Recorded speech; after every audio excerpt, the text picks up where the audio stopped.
Hi, good day everyone. So today is our fourth meeting, our fourth week of our class, and our subject business finance. So today we are going to discuss another topic, and our topic for today is all about financial planning tools and concepts. But before that, let me first read to you the objectives. So at the end of this chapter, the students are expected to A. Define financial planning. B. Make assumptions in preparing a financial plan. C. Prepare supporting schedules to a projected financial statement. D. Present a step-by-step financial plan. And prepare projected sales budget, collection budget, production budget, and projected financial statements. So are you ready? So now we are going to discuss financial planning. So what is financial planning? Financial planning is one of the most commonly cited reasons for firms encountering financial distress or failure is the lack of effective short-range and long-range financial planning. So financial planning focuses on what the firm intends to do in the near future. So it is a system that guides the top management to direct the actions, the different units of organization in accomplishing its objectives. It's by Kolb and Demong of 1988. Financial planning is not the sole responsibility of the top management or the finance manager. So the development of the plan involves the entire unit of the organization. The overall objective of the firm is set by the top management and is carried down to the lowest level of the organization. So we have here the dimensions of financial planning. So what are those dimensions? The first one is, but before that, for planning purpose, it is always better to think that future has to be categorized as the short range and the long range. So these dimensions of plans differ not only in the period covered but also in purpose, orientation, financial strength, and degree of detail.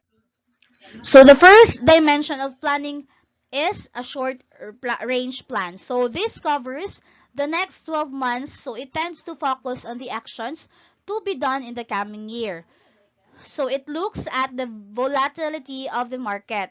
So the stability of the firm's operations and the rate of changes in technology in the coming year that will affect the firm's product lines and production processes. So the short range plan supplies a great deal of details and from time to time provides direct guidelines to the different heads of the organization. So on the other hand, the second plan is the long range. So a long range plan has a time frame of 2 to 5 or more years and does not require great deal of detail. So just in the short range plan, the contents of the financial statements have to be identified as part of long-term financial management, although the financial statements are to be identified as part of long-term financial management, although the financial statements are to be presented in terms of years and not months.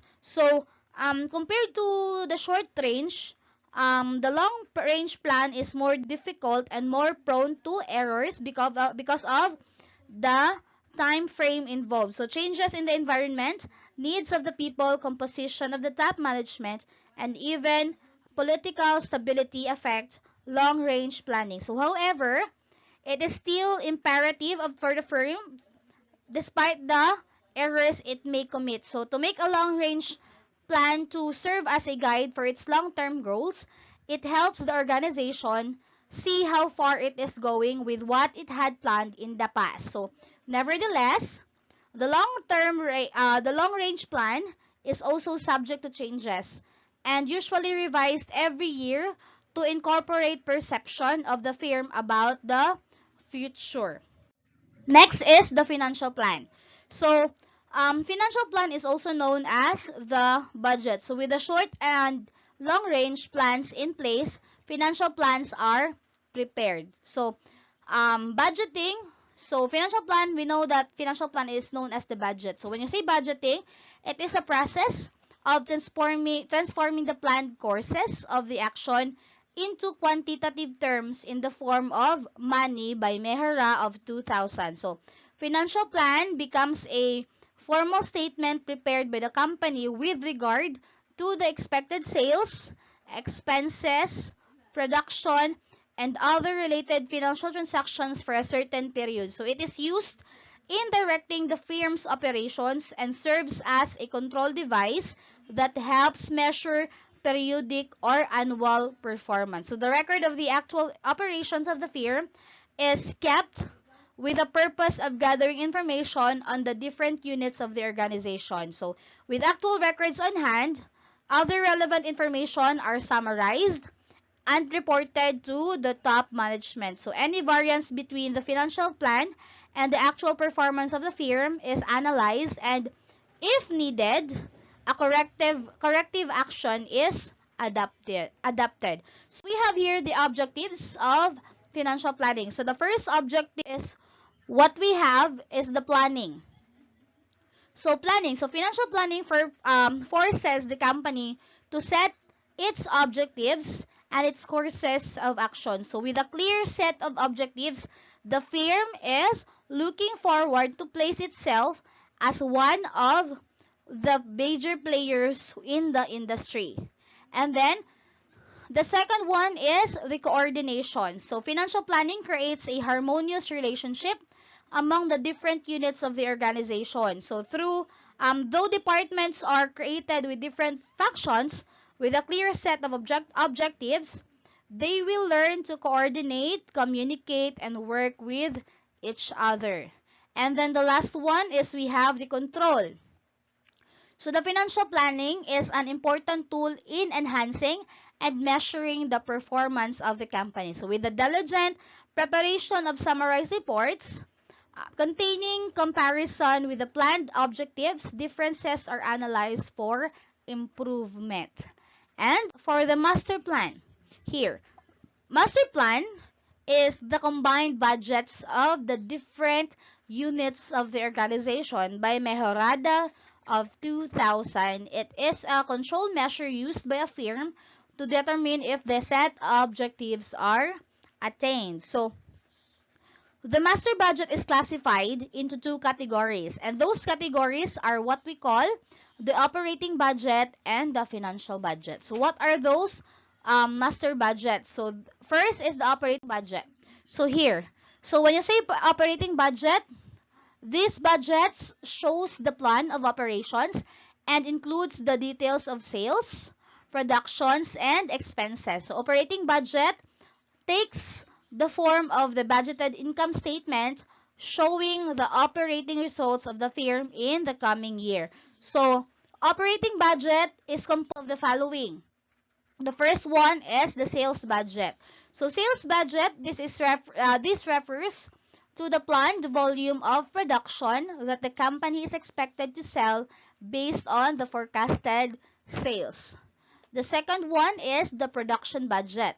So this production budget refers to the number of units to be produced after the sales budget has been established and ending inventory has been set forth. And then, letter C, the third one is what we call the ending inventory budget. So, ending inventory budget, this is a budget that refers to the numbers of the units that the company desires to have in its balance sheet at the end of the period. And then fourth, the selling and administrative budget. So it shows the selling and administrative expenses in selling the products of the company. And then the last one, which is what we call the pro forma financial statement. So pro forma financial statement, it is one of the major schedules of financial planning that shows the projected income of the company.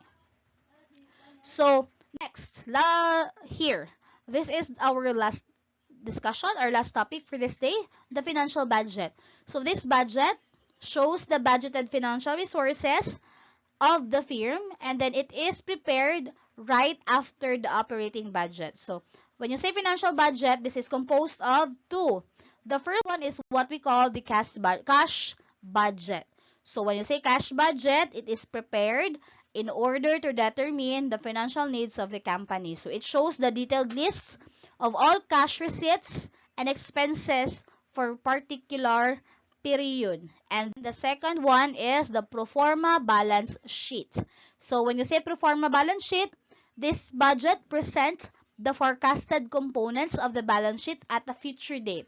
So this is the record or the schedule. So the actual balance sheet of the previous period is the starting point of the pro forma balance sheet. So that ends our lesson for today. Just please answer the activity sent on you on your LMS, and please continue studying, and we are going to continue this discussion next meetings. That could be all. Thank you and goodbye.